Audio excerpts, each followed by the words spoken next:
सुप्रभात प्यारे बच्चों, आपका army public school Ambala cantt के यूट्यूब चैनल एकेडमिया अंबाला में स्वागत है।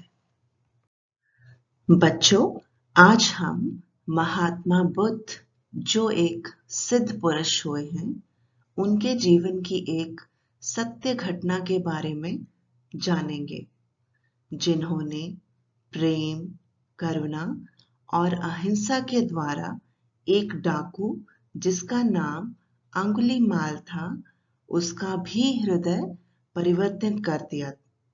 तो बच्चों, चलो ये कहानी शुरू करते हैं।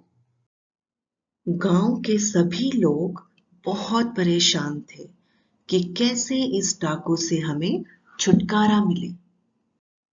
एक दिन गौतम बुद्ध उस गांव में आए। गांव के लोग उनकी आवभगत करने लगे। गौतम बुद्ध ने देखा गांव के लोगों में किसी बात को लेकर दहशत फैली हुई है। तभी महात्मा बुद्ध ने गांव वालों से इसका कारण पूछा। यह सुनते ही सभी ने डाकू अंगुलीमाल का पूरा किस्सा उन्हें सुनाया। अगले दिन महात्मा बुद्ध जंगल की ओर निकल गए। गांव के लोग महात्मा बुद्ध को जंगल की तरफ जाने से रोकते हैं। तभी महात्मा बुद्ध उन्हें कहते हैं कि आप चिंता बिल्कुल भी मत कीजिए, अंगुलीमाल हमारा कुछ नहीं बिगाड़ सकता। हम उससे अवश्य मिलेंगे, आप सब लोग निश्चिंत हो जाइए। महात्मा बुद्ध को आते देख अंगुलीमाल हाथों में तलवार लेकर खड़ा हो गया, पर बुद्ध उसकी गुफा के सामने से निकल गए और उन्होंने एक बार भी पलटकर नहीं देखा। अंगुलीमाल उनके पीछे दौड़ा, पर उनके दिव्य रूप के प्रभाव के कारण उन्हें पकड़ नहीं पाया। थक हार कर उसने महात्मा बुद्ध को रुकने के लिए कहा। महात्मा बुद्ध रुक गए। तभी अंगुलीमाल ने पूछा, क्या तुम्हें मुझसे डर नहीं लग रहा? महात्मा बुद्ध मुस्कुराते हुए बड़े शांत स्वभाव से कहते हैं, आओ अंगुलीमाल, मैं तुम्हारा ही इंतजार कर रहा था।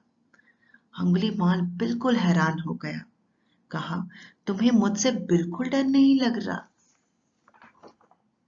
महात्मा बुद्ध कहते हैं, भाई डर कैसा, मैं तो तुम्हारे इलाके में आया हूं, तुम्हारा अतिथि हूं। क्या तुम मेरे लिए एक काम नहीं करोगे? अंगुलीमाल उनको कहता है, अच्छा अच्छा ठीक है, आप अधिक बातें ना करें और मुझे बताएं क्या काम है। महात्मा बुद्ध कहते हैं, जाओ और उस पेड़ की शाखा से मेरे लिए 4 पत्ते तोड़कर लाओ।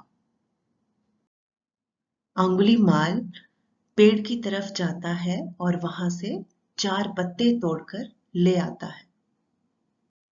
फिर महात्मा बुद्ध अंगुलीमाल को बोलते हैं कि जाओ और जाके इन पत्तों को उस पेड़ की शाखा से फिर से जोड़ दो। अंगुलीमाल कहता है कि ऐसा कैसे हो सकता है?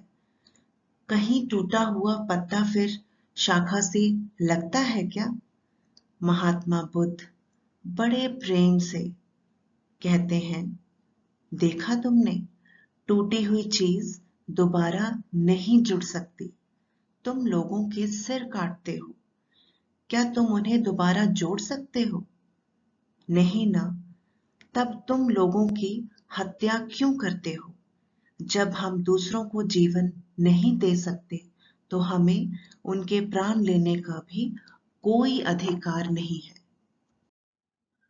महात्मा बुद्ध के चरणों में गिरकर अंगुलीमाल कहता है, प्रभु मुझे क्षमा कर दो, मुझसे बहुत बड़ा पाप हुआ है। आपने आज मेरी आंखें खोल दी। प्रभु आप मुझे सही राह दिखाइए, मैं भटक गया हूं। वह रोते हुए महात्मा बुद्ध से ये प्रार्थना करते हैं कि वो उसका मार्गदर्शन करें। महात्मा बुद्ध कहते हैं, उठो अंगुलीमाल, मार काट और हिंसा छोड़कर प्रेम का रास्ता अपनाओ। दूसरों की मदद करने और सेवा करने में ही सच्चा सुख है। इसी में तुम्हारा और सबका भला है। अंगुलीमाल हाथ जोड़कर महात्मा बुद्ध को कहते हैं कि मैं आज के बाद आपके ही बताए हुए रास्ते पर चलूंगा। तो बच्चों, आपने देखा कि महात्मा बुद्ध की प्रेम और करुणा के आगे डाकू अंगुलीमाल ने बुराई का रास्ता छोड़ दिया और अहिंसा का रास्ता अपना लिया। धन्यवाद।